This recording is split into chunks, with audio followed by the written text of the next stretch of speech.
I have the downloadable folder that goes with this section that has 4 different photos in it. We're going to go ahead and open this one right here of the plant. I'm going to bring that right into Photoshop. This is another thing. This is actually my fireplace, and I took it with my phone and I didn't touch it. It's right from my phone, and it needs a lot of work. It's a little dark, and I feel like the colors are not saturated enough. So we're going to go through a very, very similar process that we went with the hourglass.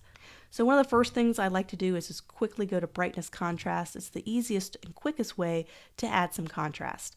So I'm going to increase the brightness just a tad, just going to slide it. You don't want to do it too much or it just gets very washed out. So I just want to do a little bit, and I want to add a little bit of contrast as well. Once again, don't go overboard. That looks very overprocessed. You want to just do a quick adjustment. And so I can quickly go to levels, which is a whole lot easier to manage than curves. Doesn't give you as much options, but it's just a quick way to brighten up some of those brighter pixels. So what I want to do is I want to make some of these lighter pixels lighter. So I'm just going to go over to the white point and I'm going to drag it over to the left. So you notice how it's really, of course you can make it really just too much, but it's taking some of those brighter pixels and making them brighter. I can also adjust the midtones as well. I can make midtones darker or the midtones brighter. I make them just a little bit brighter and kind of leaving the black point alone. Super quick. I'm not going to use curves because if I pretty much choose one or the other, don't need to use both. So exposure, it's already pretty bright. I probably don't need to use exposure too much in this. I think if I would, it would just instantly look over process. So I'm going to click on revert back. So I'm going to just not use exposure at all for this one. Let's do vibrance because I really want to make the green really, really rich. So I'm going to increase the vibrance, and you'll notice the difference between kind of the warmer tones of the wood is coming out, and also the leaves are looking very vivid. So I don't want to go all the way. Let's kind of do something in the middle, and let's add a little saturation. And this is all just testing.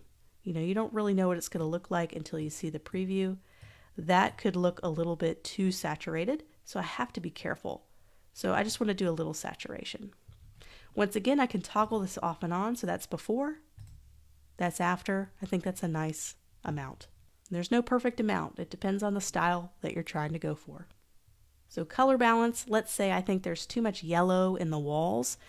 I can add a little bit of blue to counter some of that yellow. So I'm going to adjust the highlights, which most of this is going to be your lighter highlight pixels. And I'm going to just add a little bit of blue, which is basically taking away yellow.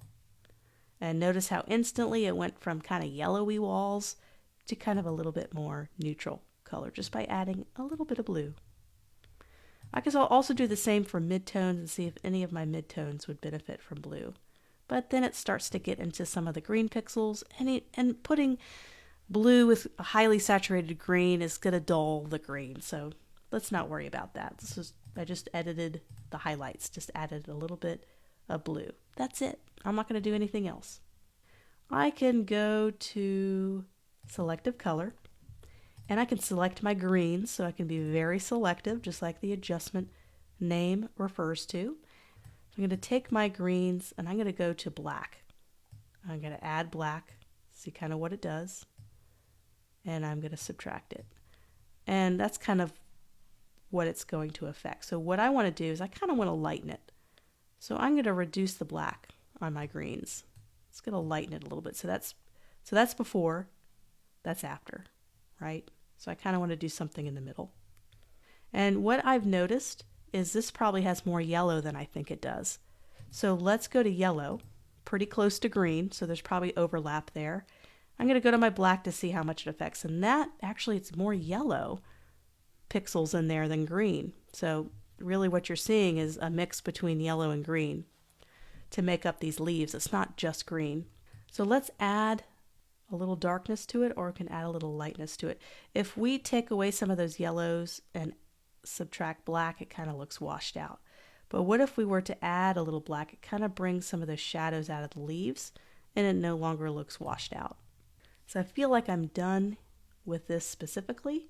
There's nothing else I want to do. You notice that took probably 3 or 4 minutes. If I didn't explain each step, it's probably a 3 or 4 minute edit. And that's usually how long it takes to do a quick edit for a photo for social media or for a website. It just, once you kind of learn some of the main adjustments and what they do, you'll be able to do this very, very quickly. You shouldn't be spending hours editing, doing these types of edits to photos. That's when you get into the finer details of photo editing, like a skin retouching and other types of retouching, which is a lot more specific to only certain parts of a photo. These are just wide adjustments that affect the entire photo. So we're going to do another one really quickly. Let's do before and after. I love looking at before and afters because you don't realize the impact that these small adjustments make until you see a before and after. Let's do a quick sharpen. This is not a smart layer yet. It's not a big deal because we still had our smart filters applied on top of it. So I'm going to right click. I'm going to make this a smart object so I can add a smart filter as a sharpen. So I have my layer selected. I'm going to go up to filter. It already saved my last filter that I did, which was sharpen. But I'm going to go the longer route so you can see how I did that. Just go down to sharpen, go all the way down to sharpen. I'm just going to do once. You can over sharpen. Do not over sharpen. So now I could take that away easily because it's now a smart filter. But I'm going to leave it on. So let's just group everything into a folder. So I'm going to select everything, group it into a folder, and now I can untoggle the visibility. So that's before. It's right from an iPhone. I did 0 adjustments. This is after just a quick couple minutes, and this is after. And a lot of times when you toggle before and after, you'll kind of start to go, okay, I think I need to make some adjustments after this. So I think it's a little bit over, it's starting to get a little over processed, and it's also the brightness and contrast. So I can go back to brightness and contrast, and I can reduce the brightness just a tiny bit. So now I can go back to my group, toggle it on and off. And I feel a little bit better about that. Of course, there's still some adjustments you can make, but that's the case for any photo. So here you go, before and after. We're going to do one more quick general photo edit, and then we're going to talk about gradient maps because I think they're really cool. And we're going to create a couple of quick social media posts to practice the gradient maps. And sometimes it's all about the cropping and how a photo is cropped. So let's say I wanted to do a quick crop of the photo. There's a crop tool right over here on the left, and you're going to see some little tabs that I can move to crop it. So what I want to do is I want to crop out kind of where this part of the mantle of the fireplace is. So I'm going to bring it up and let go, and I'm going to take this adjustment and bring it down and let go. And when I'm ready, I'm going to press enter, and I've officially cropped my photo.